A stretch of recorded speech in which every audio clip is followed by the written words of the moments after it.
അഭിഷേകത്തിന് വേണ്ടി പാടി പ്രാർത്ഥിക്കാം.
Yes, we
സന്തോഷത്താൽ കുതിച്ചു ചാടി യേശു ആത്മാവിൽ ആനന്ദിച്ചുവെന്ന് ലൂക്കാസ് സുവിശേഷം 10-ാം അധ്യായത്തിൽ വായിക്കുന്നു.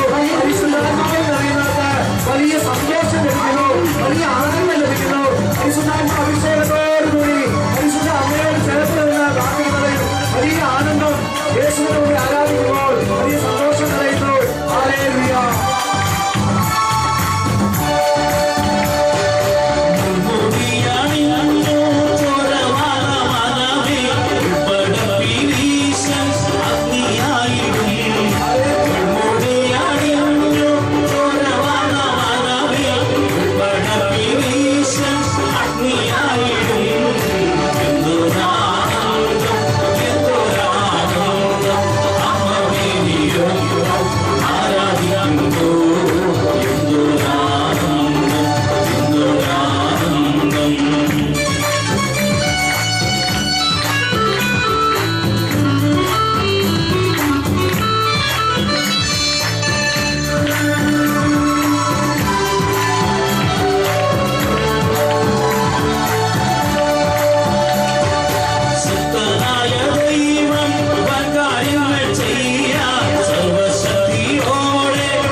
പരിശുദ്ധ അമ്മയുടെ മധ്യസ്ഥതയിൽ ഈ മരിയ ഭവനത്തിൽ നമ്മൾ ഒന്ന് ചേർന്ന് പ്രാർത്ഥിക്കുമ്പോൾ ഉന്നതമായ അഭിഷേകം അമ്മയുടെ മധ്യസ്ഥതയിലൂടെ നമ്മളിലേക്ക് ചൊരിയുവാൻ ദൈവം തിരുമനസ്സായിരിക്കുന്നു. ഇപ്പോൾ നടക്കുന്ന എല്ലാ ശുശ്രൂഷകളിലേക്കും ദൈവാത്മാ അഭിഷേകം ശക്തമായി വ്യാപരിക്കുന്നതിന് പ്രാർത്ഥിക്കാം. എല്ലാ തടസ്സങ്ങളും എല്ലാ ബന്ധനങ്ങളും യേശുവിന്റെ നാമത്തിൽ നമ്മുടെ വ്യക്തി ജീവിതങ്ങളിൽ നിന്നും കുടുംബങ്ങളിൽ നിന്നും വിട്ടു മാറി പോകട്ടെ. വലിയ കൃപയുടെ നിറവ് പരിശുദ്ധ അമ്മയുടെ മധ്യസ്ഥതയിൽ ഇപ്പോൾ ഓരോ വ്യക്തിക്കും അനുഭവിക്കുവാൻ സാധിക്കട്ടെ. കരങ്ങൾ കൂട്ടിപ്പിടിക്കാം. വിശുദ്ധ കുർബാനയുടെ മുമ്പിൽ കണ്ണുകൾ അടച്ച് വിശ്വാസത്തോടെ നമുക്ക് പ്രാർത്ഥിക്കാം.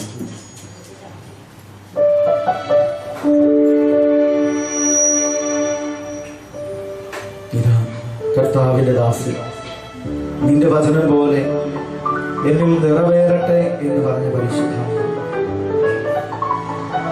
ദൈവവചനം സ്വീകരിച്ചവർ ദൈവവചന ശുശ്രൂഷകയായി അവരെ മാറ്റിയത് ദിവ്യകാരുണ്യ പരിഭവനത്തിലേക്ക് കടന്നു വരണം. ഈ ആലയത്തിലായിരിക്കുന്ന എല്ലാ ദൈവ മക്കളും ദൈവവചനത്തിന് 100 മേനി ഫലം പുറപ്പെടുവിക്കാനുള്ള അഭിഷേകം ഈ സമയം ദൈവം നൽകട്ടെ. ജഡവചനങ്ങൾ ഓരോന്നും ഹൃദയത്തിലേക്ക് നമുക്ക് കൊണ്ടുവരണം. വിശുദ്ധ കുർബാനയുടെ മുമ്പിൽ ദൈവവചനത്തെ സ്വീകരിച്ച നമ്മൾ വലിയ ശക്തിയോടെ വലിയ അഭിഷേകത്തോടെ വേണം തിരികെ ഇറങ്ങാൻ. ഞങ്ങൾ ദൈവവചന ശുശ്രൂഷകരാണ്. ഞങ്ങൾ ദൈവവചന ശുശ്രൂഷകരാണ്. ഞങ്ങൾ പറയുന്ന ഓരോ വാക്കുകളും, ഞങ്ങൾ ചെയ്യുന്ന ഓരോ പ്രവൃത്തികളും, ഞങ്ങളുടെ വ്യാപാര മേഖലകളും, ഞങ്ങളുടെ കൃഷിയിടങ്ങളും, ഞങ്ങളുടെ ജോലി മേഖലകളും, ഞങ്ങളുടെ കുടുംബങ്ങളും എല്ലാം ദൈവവചന ശുശ്രൂഷയുടെ മേഖലകളായി മാറട്ടെ. നാളിതുവരെ ഞങ്ങൾ ഭൗതികതയുടെ അപ്പമേശകളിൽ, വിരുന്ന് മേശകളിൽ ശുശ്രൂഷ ചെയ്തവരാണ്. ഭൗതികതയുടെ തീന്മേശകളിൽ ശുശ്രൂഷ ചെയ്തിരുന്ന ഞങ്ങൾ ഇന്ന് മാറ്റി ഞങ്ങളുടെ ജീവിതത്തിന്റെ തീരുമാനങ്ങളെ സമർപ്പിക്കുക. ഇനി ഞങ്ങൾ ദൈവവചനത്തിന്റെ ശുശ്രൂഷകൾ, അവൻ പറയുന്നത് ചെയ്യാൻ, അവൻ പറയുന്നതനുസരിച്ച് കുടുംബത്തെ രൂപപ്പെടുത്താൻ, അവൻ പറയുന്നതനുസരിച്ച് വ്യക്തി ജീവിതത്തെ ക്രമപ്പെടുത്താൻ, അവൻ പറയുന്നതനുസരിച്ച് എൻ്റെ സ്നേഹബന്ധങ്ങളെ രൂപീകരിക്കുവാൻ ഞാനിതാ തയ്യാറാകുന്ന ദൈവമേ. കരങ്ങൾ ദൈവസന്നിധിയിൽ എല്ലാവരും കൂപ്പിപ്പിടിച്ച് പ്രാർത്ഥിക്കുകയാണ്. ദൈവത്തിന്റെ സന്നിധിയിൽ പരിശുദ്ധ അമ്മ വഴി നമ്മൾ യാചിക്കുന്ന ഒന്നാമത്തെ അനുഗ്രഹം ഇതാണ്: ദൈവവചന ശുശ്രൂഷകരാകുക. ജീവിതത്തിൽ ദൈവവചനത്തിന് 100 മേനി ഫലം പുറപ്പെടുവിക്കുവാൻ വേണ്ടിയിട്ടുള്ള അഭിഷേകം. യാക്കോബ് ശ്ലീഹായുടെ ലേഖനത്തിന്റെ 1-ാം അധ്യായം 22-ാമത്തെ തിരുവചനത്തിലൂടെ പ്രകാരം നമ്മളെ ഓർമ്മിപ്പിക്കുന്നുണ്ട്: നിങ്ങൾ വചനം കേൾക്കുക മാത്രം ചെയ്യുന്ന ആത്മവഞ്ചകരാകാതെ അതനുസരിച്ച് ജീവിക്കുന്നവർ കൂടിയാവും. വചനം കേൾക്കുക മാത്രം ചെയ്യുന്നവർ തങ്ങളുടെ മുഖം കണ്ണാടിയിൽ കണ്ടിട്ട് അത് വിസ്മരിക്കുന്നവരെ പോലെയാണ്. ദൈവവചനം കേട്ടിട്ടും ദൈവവചനം ഹൃദയത്തിലേക്ക് സ്വീകരിച്ചിട്ടും ഫലം പുറപ്പെടുവിക്കുന്നില്ല എങ്കിൽ, ദൈവവചനത്തിനൊത്ത് ഫലം പുറപ്പെടുവിക്കാൻ എനിക്ക് സാധിക്കുന്നില്ല എങ്കിൽ, ദൈവസന്നിധിയിൽ ഈ സമയം സമർപ്പിച്ച് പ്രാർത്ഥിക്കുന്നു: ദൈവവചന ശുശ്രൂഷകരാകുവാനുള്ള ഉന്നതാഭിഷേകം തരണമേ. രണ്ടാമത് നമ്മൾ വിശുദ്ധ കുർബാനയുടെ മുമ്പിൽ പരിശുദ്ധ അമ്മയോട് ചേർന്ന് നിന്ന് പ്രാർത്ഥിച്ചത്, പരിശുദ്ധ അമ്മയോടൊപ്പം നിന്ന് ജപമാല ഭക്തിയിലൂടെ, പരിശുദ്ധ അമ്മയുള്ള ഭക്തിയിലൂടെ ഈശോയുടെ തിരുസാന്നിധ്യത്തിന് മുമ്പിൽ നിന്നുകൊണ്ട് പരിശുദ്ധ തൃത്വത്തെ സ്തുതിക്കാനുള്ള അഭിഷേകം. നമ്മുടെ കുടുംബങ്ങളിലേക്ക് പരിശുദ്ധ തൃത്വത്തെ സ്തുതിച്ച് പ്രാർത്ഥിക്കുവാനുള്ള ജപമാല ഭക്തി ആഴപ്പെടുത്തുവാനുള്ള തീരുമാനം നമുക്ക് എടുക്കാം. നമ്മുടെ കുടുംബങ്ങളിലോ നമ്മുടെ മക്കളിലോ നമ്മുടെ പ്രിയപ്പെട്ടവരിലോ എല്ലാം ജപമാല ഭക്തി, പരിശുദ്ധ അമ്മയോടുള്ള ഭക്തി, വിശുദ്ധ കുർബാനയോടുള്ള ഭക്തി വളർത്തുവാൻ വേണ്ടിയിട്ട് നമുക്ക് തീരുമാനമെടുക്കാം. വിശുദ്ധ കുർബാനയുടെ മുമ്പിൽ നമ്മൾ പ്രാർത്ഥിക്കുകയാ, കർത്താവിന്റെ തിരുസന്നിധിയിൽ നമ്മൾ പ്രാർത്ഥിക്കുകയാ. ഈ പരിശുദ്ധ അമ്മയുടെ മധ്യസ്ഥത ഞങ്ങൾക്ക് നിരന്തരം ലഭിക്കണം. ഞങ്ങളുടെ കുടുംബങ്ങളിൽ ഞങ്ങൾ ജപമാല അർപ്പിച്ച് പ്രാർത്ഥിക്കുമ്പോൾ, പിതാവായ ദൈവത്തെ സ്തുതിച്ച് പ്രാർത്ഥിക്കുമ്പോൾ, പുത്രനായ ദൈവത്തെ സ്തുതിച്ച് പ്രാർത്ഥിക്കുമ്പോൾ, പരിശുദ്ധാത്മാവായ ദൈവത്തെ സ്തുതിച്ച് പ്രാർത്ഥിക്കുന്ന നിമിഷങ്ങളിൽ പരിശുദ്ധ കുർബാനയുടെ മുമ്പിൽ നിന്നാൽ എന്ന പോലെയുള്ള അഭിഷേകം ഞങ്ങളുടെ കുടുംബങ്ങളിൽ വ്യാപരിക്കണം. പരിശുദ്ധ അമ്മയോട് ചേർന്ന് നിന്ന് ജപമാല ചൊല്ലി പ്രാർത്ഥിക്കുമ്പോൾ, സ്വർഗം പഠിപ്പിച്ച പ്രാർത്ഥന ഏറ്റു ചൊല്ലുമ്പോൾ, സ്വർഗസ്ഥനായ പിതാവേ എന്ന പ്രാർത്ഥന ഈശോ പഠിപ്പിച്ച പ്രാർത്ഥന ഏറ്റു ചൊല്ലുമ്പോൾ, ദൈവവചനം ഉരുവിടുമ്പോൾ പൈശാചിക ശക്തികൾ ഞങ്ങളെ വിട്ടുമാറിപ്പോകണം. ഞങ്ങളുടെ ജീവിതത്തിൽ പരിശുദ്ധ അമ്മയോട് ചേർന്ന് ഞങ്ങൾ പ്രാർത്ഥിക്കുമ്പോൾ, പരിശുദ്ധ ദൂതനിലൂടെ അല്ലാത്തയിലൂടെ പറയപ്പെട്ട വചനങ്ങളെ പ്രാർത്ഥനയാക്കി ഞങ്ങൾ ഉരുവിടുമ്പോൾ പൈശാചിക പീഡകൾ ഞങ്ങളിൽ നിന്ന് വിട്ടുമാറിപ്പോകണം. രോഗപീഠകൾ, തിന്മയുടെ ആവാസങ്ങൾ എല്ലാം ഞങ്ങളുടെ ജീവിതങ്ങളിൽ വിട്ടുപോകാൻ വേണ്ടി ഞങ്ങൾ ആഗ്രഹിക്കുന്നു. മൂന്നാമത്, നമ്മൾ പരിശുദ്ധ അമ്മയോട് ചേർന്ന് നിന്ന് വിശ്വാസ ജീവിതത്തിന്റെ ഇടർച്ചകളിലും തകർച്ചകളിലും പരിശുദ്ധ അമ്മ നമുക്ക് വലിയ വഴികാട്ടിയായി കടന്നു വരണമെന്ന് ആഗ്രഹിക്കുകയാണ്. ജീവിതത്തിന്റെ സഹനങ്ങളുടെ നിമിഷങ്ങളിൽ, സങ്കടങ്ങളുടെ അവസ്ഥകളിൽ ഞങ്ങൾ ദൈവത്തെ ഉപേക്ഷിക്കുന്നവരായി തീരുമ്പോൾ, അവന്റെ ബന്ധുക്കളും ചാർച്ചക്കാരുമായിട്ട് മാമോദീസായിലൂടെ മാറ്റപ്പെട്ട ഞങ്ങളുടെ വിശ്വാസ ജീവിതത്തില് തകർച്ചകൾ നേരിടുമ്പോൾ, അനേകായിരങ്ങള് പരിശുദ്ധ അമ്മയിലൂടെ വിശ്വാസത്തിലേക്ക് കടന്നു വരുവാൻ വേണ്ടിയിട്ട് ഇടയാകത്തക്ക വിധം ഞങ്ങളുടെ ജീവിത സാക്ഷിയെ ഞങ്ങൾ ഉയർത്തി കൊടുക്കേണ്ടി വരുമ്പോൾ, ഞങ്ങള് പരിശുദ്ധ അമ്മയോട് ചേർന്ന് നിന്ന് അത് സാധ്യതമാക്കുവാൻ ഇടവരുത്തണമേ എന്ന് പ്രാർത്ഥിക്കുകയായിരുന്നു. ജീവിതത്തിന്റെ 3-ാം ദിനങ്ങളിൽ ഞങ്ങളോടൊപ്പം നിൽക്കുന്നവളായി പരിശുദ്ധ അമ്മയുണ്ടാകുമെന്ന് അവസാനമായി ഞങ്ങൾ മനസ്സിലാക്കി. പരിശുദ്ധ അമ്മയുടെ മധ്യസ്ഥതയിൽ പ്രാർത്ഥിക്കുന്ന ഓരോ കുടുംബത്തിന്റെയും കുറവുകളെ തിരിച്ചറിഞ്ഞുകൊണ്ട് പരിശുദ്ധ അമ്മ കടന്നു വരും. അറിയാതെ, ഞാനും നിങ്ങളും അറിയാതെ പോകുന്ന ജീവിതത്തിന്റെ സകല തകർച്ചകളും തിരിച്ചറിയുന്ന പരിശുദ്ധ അമ്മ. പ്രിയപ്പെട്ട സഹോദരങ്ങളെ, നമ്മുടെ ജീവിതത്തിന്റെ നമ്മളറിയാതെ കിടക്കുന്ന ആത്മീയ തകർച്ചയുടെ മേഖലകളുണ്ട്. നമ്മളറിയാതെ കിടക്കുന്ന സാരമില്ല എന്ന് കരുതുന്ന ആത്മീയമായ തളർച്ചയുടെ മേഖലകളുണ്ട്. നമ്മളറിയാതെ കിടക്കുന്ന ഭൗതികമായ തളർച്ചയുടെ മേഖലകളുണ്ട്. നമുക്ക് മുമ്പിൽ സൃഷ്ടിക്കപ്പെടുന്ന വലിയ പ്രതിസന്ധിയുടെ മേഖലകളുണ്ട്. ഈ മേഖലകളെല്ലാം തരണം ചെയ്യാനുള്ള ശക്തിയായി പരിശുദ്ധ അമ്മ നമ്മളോട് കൂടെ നിൽക്കും.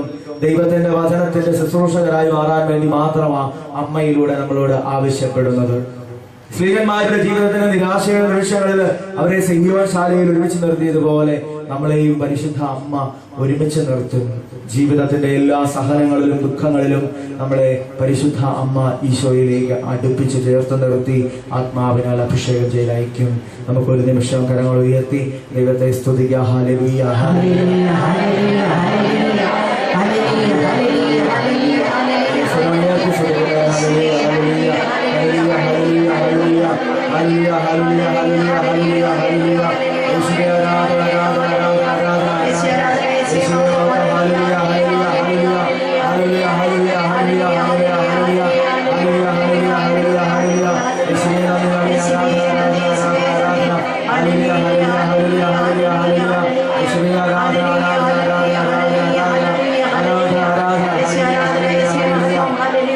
Hallelujah.